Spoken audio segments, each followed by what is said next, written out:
요즘 한국의 드라마나 영화가 세계적으로 인정받는 시대가 되었습니다. 감동적이고 교훈적인 내용들도 있지만 또 매우 자극적이고 선정적인 내용도 많아 심각한 주의가 필요한 상황입니다. 많은 사람들에게 인기 있다고 하는 내용들에게는 반드시 선정적인 음란한 내용이 포함되어 있습니다. 성경에 나오는 이야기 중에서 미국의 헐리우드와 같은 영화 시장에서 영화한 내용들을 보면 삼손과 들리라, 다윗과 밧세바 이런 남녀 관계들을 영화로 만들었습니다. 그런데 유독 이 요셉의 이야기는 영화화한 것이 없습니다. 요셉이 보디바리아의 유혹을 거절하고 유혹을 이긴 이 이야기는 영화로서 다루어지지 않았습니다. 그 이유는 사람들이 유혹에 무너진 이야기는 많이 보려 하지만 유혹을 이긴 이야기는 잘 보려 하지 않기 때문인 것 같습니다. 이처럼 한 시대에 사람들이 무엇을 보고 무엇으로 자신의 눈과 귀를 채우려고 하는가가 바로 그 시대의 윤리를 보여주는 것입니다. 한 시대의 도덕적 수준이 바로 이 문화 콘텐츠를 통해 나타나는데, 요즘 문화 콘텐츠들이 얼마나 자극적이고 선정적이고 우리의 자녀들을 영혼을 무너뜨리는 내용인지 심각한 주의와 기도가 필요한 상황입니다. 어느 시대건 그 시대의 문명의 몰락과 성쇠는 이 성적인 윤리와 관련되어 있음이 분명합니다. 필립 얀시라는 베스트셀러 작가가 쓴 뜻밖의 장소에서 만난 하나님이라는 책이 두란노에서 번역이 됐는데, 그 책의 한 챕터에 보면 J.D. 언윈이라는 학자가 성과 문화의 발전이라는 논문이 발표된 내용이 나옵니다. 그것은 86개의 각기 다른 사회 집단을 공통적으로 조사했더니 성적인 순결을 지켰던 사회가 훨씬 더 발전된 사회가 되었더라. 성적으로 문란한 사회는 잘 되는 것 같지만 결국은 몰락하였더라 라는 것을 발표했습니다. 성윤리가 문란해지면 그 사회는 기울어지고 바로 섰을 때 그 사회가 다시 발전했더라 라는 것을 볼 때 이 시대의 사회들이 어디로 가고 있는지는 매우 심각한 상황이라고 볼 수가 있습니다. 사단의 전략은 그 시대의 도덕 수준을 낮추어서 도덕 불감증에 걸리게 하는 것입니다. 그래서 남들도 다 그렇게 살아가는 걸라는 생각 속에 도덕의 수준을 낮춤으로써 하나님을 점점 떠나게 하는 것입니다. 특별히 문화 속에 이 도덕의 수준을 낮추어서 그 문화 속에 살아가는 사람들이 오염되게 만드는 것입니다. 대표적인 예가 과거 기독교 역사에 중요한 신학자였던 어거스틴, 성 아우구스티누스라고 불리우는 분입니다. 사도시대 이후에 가장 영향력을 미쳤던 학자죠. 그가 쓴 고백록을 보면 그가 회심하고 회개하기 전에 왜 그렇게 방탕한 삶을 살았는가, 적나라하게 하나님 앞에 모든 것을 다 고백하는 내용인데, 그가 그런 인생을 살았던 것은 그 당시의 도덕 수준에 비할 때는 문제가 없이 여겼다는 것입니다. 다른 사람 볼 때 어거스틴은 문제아가 아니었습니다. 그는 결혼 전에 한 여인과 동거하며 방탕한 삶을 살았지만 누구에게도 비난받지 않는 삶이었다는 거죠. 그 시대 도덕 수준이 전반적으로 낮았기 때문에 그 기준을 따라 살아갔기에 다른 죄책감을 느끼지 못한 겁니다. 그러나 어머니의 기도로 성령이 임재하심으로 로마서의 말씀을 통해서 하나님의 절대 기준을 깨달았을 때 그는 회심하고 회개하고 돌이켰던 겁니다. 그리스도인들은 그 사회의 보편적인 도덕 수준에 맞추어 사는 인생이 아니라 절대적인 하나님의 기준, 성령의 법을 따라 사는 인생임을 깨닫고 회개하였던 것입니다. 요셉의 삶이 우리에게 중요한 이유는 바로 이 음란에 가고 선정적으로 성윤리가 무너져가는 이 시대에 유혹을 이기는 참된 믿음의 모델을 우리에게 보여주기 때문입니다. 유혹이 강한 것이 문제가 아니라 유혹을 이길 수 있는 그 거룩하고 순결한 내면의 영성이 부족한 것이 문제인 것입니다. 요셉에게는 오늘 우리와 같은 이런 교회 공동체도 없었습니다. 예배도 없었습니다. 우리에게 주어진 하나님의 말씀도 없었습니다. 심지어 위로해주고 격려해줄 가족도 없었습니다. 그는 철저히 혼자였습니다. 그럼에도 그는 유혹에서 이겼습니다. 요셉이 유혹에서 이길 수 있었다면 오늘 이 시대에 세상의 유혹이 아무리 강할지라도 유혹을 이길 수 있다라는 것을 우리에게 보여주시는 중요한 사례가 되는 것입니다. 요셉에게 주어진 것은 17세에 그가 받았던 하나님의 꿈, 그리고 어린 시절 아버지 야곱과 나누었던 대화, 그리고 어쩌면 할아버지 이삭과 나누었던 그런 하나님께 대한 대화, 그것이 전부였습니다. 지극히 제한된 신앙의 경험, 하나님에 대한 지식을 가지고도 그는 이 유혹을 이길 수 있었다면 오늘 이 시대 하나님의 말씀이 주어지고 서로 격려해 줄 공동체와 가족과 이 신앙의 공동체가 있는 우리들이 이 유혹을 이길 수 없다라고 하는 것은 잘못된 생각이라는 것을 우리에게 말씀해 주고 있습니다. 지난주의 말씀의 이유로 이 요셉이 애굽의 종으로 팔려갔습니다. 세겜에 있으리라 생각했던 형들이 도단으로 갔다는 소식을 듣고 도단까지 쫓아 올라갔던 요셉을 형들은 가혹하게도 죽이려 했고 또한 종으로 팔아넘겼습니다. 요셉의 마음이 얼마나 그 마음에 상처가 있었겠습니까? 얼마나 큰 충격이었겠습니까? 그러나 그 충격과 상처에도 불구하고 요셉은 자신에게 주어진 종으로서의 삶을 충실하게 살아냈고 그리고 그 주인의 인정을 받았습니다. 그리고 하나님의 함께 하심을 체험했습니다.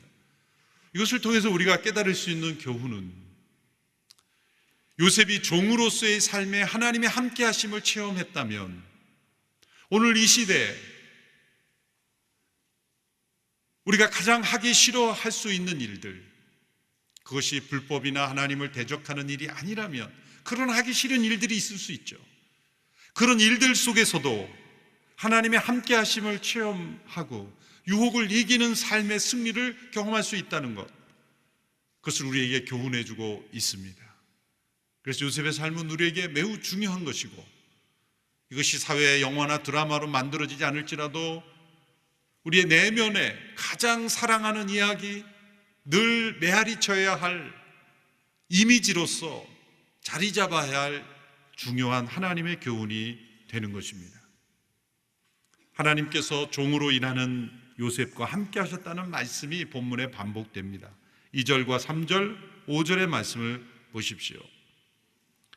여호와께서 요셉과 함께 하심으로 요셉은 형통하게 됐습니다. 또 3절을 보시면 요셉의 주인은 여호와께서 그와 함께 하시고 그가 하는 일마다 여호와께서 잘 되게 해주시는 것을 보았습니다. 5절은 함께 읽어보겠습니다. 여호와께서 요셉 때문에 그 이집트 사람의 집에 복을 내리셨습니다. 여호와의 복이 집 안에 있는 것에나 들에 있는 것에나 보디발이 가진 모든 것에 내렸습니다. 하나님의 함께 하심으로 요셉이 형통하게 되었다는 말씀이 반복됩니다. 요셉만이 아니라 그가 섬기는 보디발의 집에도 모든 것에 함께 하셨다는 겁니다. 보디발이 그것을 알 정도로 요셉이라는 종이 들어온 이후로 그를 통해 일이 잘 되는 것을 보고 그가 일을 해결하는 것을 보고 또 그와 함께하는 신비로운 어떤 축복이 그 집안 내에 임하는 것을 보고 요셉을 인정했다는 것입니다. 요셉의 인생을 전체적인 시각에서 보면 그가 후에 이집트의 총리로 발탁이 되어 일을 할 때의 그 기초 능력이 이때부터 배양이 된 것이죠. 그런데 하나님께서 왜 요셉과 이렇게 함께 하심으로 복 주셨는가, 그 이유를 알려주는 한 사건이 본문에 나옵니다. 그것은 바로 요셉이 보디발의 아내의 유혹을 단호하게 거절한 사건입니다. 거룩하고 순결한 삶을 선택한 요셉이었기에 하나님이 마음껏 함께 하심으로 그를 형통케 하시고 축복하시는 겁니다. 우리가 거룩하고 순결한 삶을 추구할 때 하나님은 원하시는 만큼 마음껏 형통하게 하시고 그의 삶뿐만이 아니라 그 주변까지도 하나님께서 복되게 하시고 형통케 하시는 줄로 믿습니다. 보디발의 아내가 용모가 준수한 요셉을 탐하고 그와 동침하기를 청하였습니다. 끈질기게 날마다 요구하였다고 했습니다. 요셉은 이에 대하여 함께 있지도 아니하는 것으로 대응했습니다. 그러자 음모를 꾸밉니다. 요셉이 어느 날 자기에게 맡겨진 일을 하려고 집으로 들어갔을 때 아무도 없었고 보디발의 아내만 있었습니다. 이는 틀림없이 보디발의 아내가 모든 종들을 다 내보내고 요셉만 있도록 계획한 것이 틀림이 없습니다. 보디발의 아내는 강압적으로 요셉을 자신에게로 이끌었지만 요셉은 이를 뿌리치고 도망하였습니다. 보디발의 아내의 유혹이 점점점 어떻게 강해지는가를 주목하게 합니다. 처음에는 눈짓에서 시작을 합니다. 고대 이집트 여인들이 세계 최초로 눈 화장을 시작한 여인들이라고 합니다. 그러므로 이 보디발의 아내가 눈 화장을 아주 요란하게 했을 것이 틀림없습니다. 눈에 너무 힘을 들이지 마십시오. 그리고 날마다 요셉을 요구하였고 나중에는 함정까지 팠습니다. 지금 이 보디발의 아내는 주인의 신분으로서 종인 요셉을 마음대로 하려고 했던 것이죠. 그러나 이에 대한 요셉의 반응을 보십시오. 얼마나 점점 더 단호하게 대응하였는가. 처음에는 거절하며 듣지도 않았고 귀를 막았고 함께 있지도 않았고 함정에 빠졌을 때는 재빨리 도망하였다는 거죠. 그 자리에 있으면서 하나님 나를 보호하소서 기도하지 않았다는 거예요. 듣지 않고 함께 있지도 않았고 재빨리 도망하였다. 이것이 유혹에 빠질 때 우리가 어떻게 대응해야 되는지를 잘 보여주는 귀한 모델입니다. 요셉은 유혹에 넘어가기 쉬운 상황이었습니다. 우선 그가 20대 중후반의 청년이었고 외로운 상황이었습니다. 가족도 없이 홀로 종으로서 살아가야 했습니다. 어떤 그를 지지해주는 공동체도 없었습니다. 이 외로움은 성적 유혹에 빠지기 쉬운 문이 되는 것입니다. 틀림없이 보디발의 아내는 외로웠을 것입니다. 어쩌면 남편이 바로를 호위하느라 집을 비우는 일도 많았을지도 모릅니다. 그러나 외롭다고 해서 꼭 이런 유혹에 빠질 수 있는 것은 아닙니다. 요셉은 홀로 있었지만 외로움에 자신의 영혼을 넘겨주지 않았습니다. 영어에도 솔리투드와 론리니스를 구분하지 않습니까? 혼자 있는 것이 더 창조적인 시간이 될 수 있죠.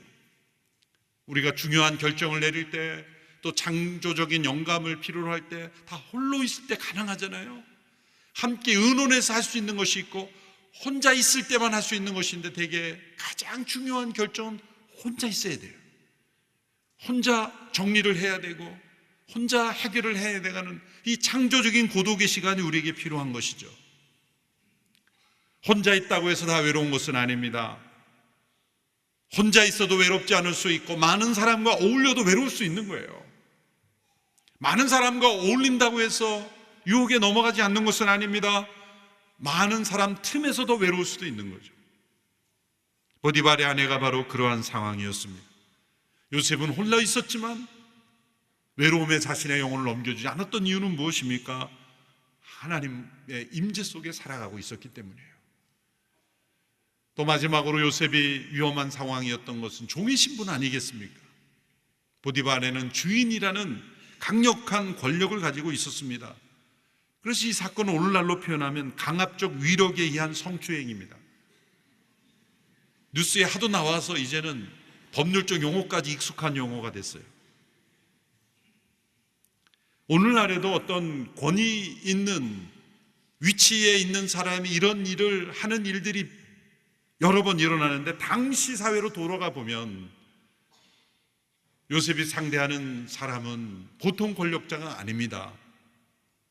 자, 이런 여러 가지 상황 속에서 그가 단호하게 유혹을 거절한 것은 매우 놀라운 하나님의 은혜이죠. 요셉은 단 한순간에 끝난 것이 아닙니다. 지속적으로 다가오는 유혹을 지속적으로 거부하고 끊임없이 거룩과 순결을 선택하였기 때문에 이겨낼 수 있었던 겁니다. 그가 어떻게 이런 상황 속에서 유혹을 이기고 승리할 수 있었을까? 세 가지 이유가 오늘 본문에 나옵니다. 8절 9절의 말씀을 보십시오. 제가 읽어보겠습니다. 요셉이 거절하면서 자기 주인의 아내에게 말했습니다. 보십시오. 주인께서는 집안에 있는 것들에 대해 제게 전혀 간섭하지 않으시고 자신이 가진 모든 것을 제게 맡기셨습니다. 이 집에서 저보다 큰 사람이 없습니다. 내 주인께서 제게 허락하지 않으신 것이라고는 마님밖에 없는데 그것은 마님은 주인의 아내이기 때문입니다. 그런데 제가 어떻게 그렇게 악한 짓을 저질러 하나님께 죄를 짓겠습니까? 첫째로 보디발에 대한 신의와 충성심 때문입니다. 자신을 믿고 맡긴 주인에 대한 도리가 아니다라는 것. 여러분, 거룩한 삶은 자신이 관계한 모든 관계 속에서 도리를 지키는 것이죠. 배우자에 대한 도리, 가족에 대한 도리, 자신의 관계된 모든 관계 속에서 성실과 책임, 신의와 충성을 지키는 것, 이것이 거룩한 삶에 포함이 되어 있는 겁니다. 두 번째, 더 중요한 이유입니다. 요셉은 이렇게 말했습니다. 제가 어떻게 그렇게 악한 짓을 저질러 하나님께 죄를 짓겠습니까? 하나님께 대한 악한 죄라는 이 의식, 이것이 요셉에게 있었기 때문에 가능한 것입니다. 사단은 우리를 유혹할 때 하나님을 처음부터 대적하고 미워하라고 하지 않습니다. 하나님을 잊어버리게 합니다. 하나님을 믿지만 잊어버리게 할 수 있는 거죠. 하나님 의식하지 않고 살아갈 수 있게 하는 것입니다. 요셉은 하나님을 믿었을 뿐만 아니라 하나님의 시선을 의식했습니다. 하나님 앞에 큰 죄라는 의식이 있었기에 가능한 것입니다. 셋째로, 요셉은 자신의 삶을 붙잡고 있었던 하나님의 꿈을 기억했기 때문입니다. 그가 받은 꿈이 무엇입니까? 가족들에게서조차 저를 받는 꿈 아닙니까? 이것은 너무나 명확한 꿈이었습니다. 하나님이 요셉을 높이 들어 사용하신다는 꿈이죠. 내가 하나님께 쓰임받는 꿈의 주인공이 된다면 저속한 낮은 차원의 삶의 나를 내버려 둘 수 없는 것이죠. 높은 꿈을 가진 사람은 낮은 차원에 주저하지 않습니다. 하나님이 높임 수 있는 그러한 삶을 추구하는 것이죠. 그래서 거룩한 꿈에 사로잡힌 사람은 세상의 타락한 문화에 자신을 내어주지 않는 것입니다. 요셉의 꿈을 유혹이 꺾을 수 없었던 겁니다. 데살로니가전서 4장 3절 5절의 말씀을 우리 같이 읽겠습니다. 시작. 하나님의 뜻은 이것이니 여러분이 거룩하게 되는 것입니다. 곧 음행을 멀리하고 각기 거룩함과 존귀함으로 자기 안에 줄 취할 줄 알고 하나님을 모르는 이방 사람들처럼 욕정에 빠지지 말라고 말씀했습니다. 하나님의 뜻은 분명하게 나타나 있습니다. 우리의 거룩과 순결입니다. 왜 하나님 우리에게 거룩을 요구하십니까? 거룩이 우리의 행복이기 때문입니다. 함께 따라해 보십시다. 거룩이 행복입니다. 거룩함을 잃어버릴 때 불행해집니다. 자신만 불행해지는 게 아니라 주변의 가족과 모든 관계, 많은 사람들에게 상처를 주며 또 다른 죄를 만들어내 사회를 파괴시키고 수많은 낙태의 죄가 왜 일어납니까? 거룩을 잃어버린 사회이기 때문입니다. 또한 성적인 타락은 회복되기가 가장 시간이 많이 걸리기도 하죠. 그래서 잠언 말씀에 성적 부정을 불에 비유하기도 하였습니다. 잠언 6장 27절 29절의 말씀입니다. 우리 같이 읽습니다. 시작. 불을 품었는데 그 옷이 타지 않겠느냐? 뜨거운 숯불 위를 걷는데 발이 되지 않겠느냐? 남의 아내와 간음하는 사람도 마찬가지다. 그녀를 건드리는 사람은 죄 없다고 할 수 없을 것이다. 불을 품으면 치명적인 화상을 입고 오랫동안 고통당하듯이 하나님이 정하신 한계를 넘는 것, 불 속에 뛰어드는 것입니다. 그렇다면 어떻게 회복이 이루어집니까? 우리 주 예수 그리스도 안에 있는 은혜와 성령님의 능력을 덧입고 요셉처럼 유혹을 이기며 불의에서 날마다 자신을 깨끗하게 하는 길밖에 없습니다. 요한일서 1장 9절의 말씀입니다. 같이 읽습니다. 시작. 만일 우리가 우리 죄를 자백하면 하나님은 신실하고 의로우신 분이시므로 우리 죄를 용서하시고 모든 불의에서 우리를 깨끗하게 해 주실 것입니다. 자백과 용서, 그리고 불의에서 깨끗하게 하시는 것, 그리스도의 십자가 앞에 우리 세상으로부터 보는 유혹을 이길 수 있는 능력을 성령 안에서 날마다 체험하는 길밖에 없습니다. 우리 남자분들은 매일마다 출근 현장에 면도를 하지 않습니까? 면도만 해서 안 되고, 면도할 때마다 오늘 하루도 저를 불의에서도 깨끗하게 해 주십시오. 그 대신 눈 감고 하면 비니까 눈 뜨고. 우리 수염만 깎는 것이 아니라 우리 안에 있는 모든 유혹에 취약할 요소들을 끊어내고 성령 안에서 불의로 날마다 불의를 끊어내는 성령의 거룩한 능력을 날마다 세수할 때마다 기도할 수 있게 되기를 바랍니다. 요셉이 이렇게 거룩과 순결을 지켰는데 그로 인해 더 큰 고난을 겪게 되었습니다. 순결을 지킨 대가가 누명을 쓴 것이고 감옥에 갇힌 것입니다. 하나님과 함께하는 삶은 고난이 없는 것이 아니라 고난 속에서도 함께 하시는 것이고, 하나님은 감옥에서도 그와 함께 하셨습니다. 그런데 만일 요셉이 감옥에 가지 않으려고 유혹에 굴복했다면 어떤 결과가 주어졌을 것입니까? 데이비 시멘즈라는 이 치유에 관한 귀한 책들을 많이 남긴 교수님이 이렇게 잘 대답했습니다. 만일 이 요셉이 유혹에 굴복했다면 그는 더 나쁘고 고통스러운 감옥에 갇히게 될 것이다. 욕망의 사슬과 남의 눈을 피하는 은밀함의 굴레, 그리고 자신의 위대한 꿈을 추구할 수 있는 자유를 잃어버리는 영혼의 감옥에 갇히게 되었을 것이다. 그는 순결을 지키고 육신은 감옥에 갇혔지만 그 영혼은 자유롭고 더 큰 성령의 충만과 하나님의 꿈에 사로잡힌 사람이 되어서 감옥에서도 하나님과 동행함으로 그 감옥이 바로 그가 총리가 되는 길이었습니다. 그러나 그가 감옥이 두려워 굴복했다면 그는 영혼의 감옥에 갇혀서 헤어나올 수 없는 굴레에 빠져들었을 것입니다. 하나님의 뜻대로 우리의 거룩과 순결을 지키는 것이 우리가 참으로 자유로운 삶이며 행복한 삶이며 하나님의 꿈이 이루어지는 삶인 걸 믿고 믿음으로 담대하게 요셉처럼 승리하는 우리 모두가 되기를 축원합니다. 기도하겠습니다.